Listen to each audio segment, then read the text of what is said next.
At saka, And okay din na there's more episodes. Marami pang pwedeng mangyari. That could build up more.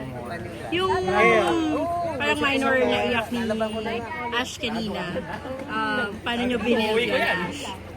Yes? Siya lang yun. Sorry, ang galing. Diba? Siya lang yun. Pagtayo niya dun kanina, iyak. Paglapit ko, diba? Ready na siya eh. Galing. Galing. Actually, siya din yung bring up nung para ayusin yung scene. Kasi, you know, we kind of tweaked it in a way na mas akma sa character namin. Galing.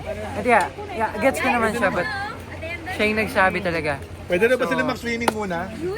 Yes. Yung pack-up na sa inyo. Galing. Sana magustuhan niya. But more episodes. Marami pang eksena na iiyak si Sean. Abangan niyo yun.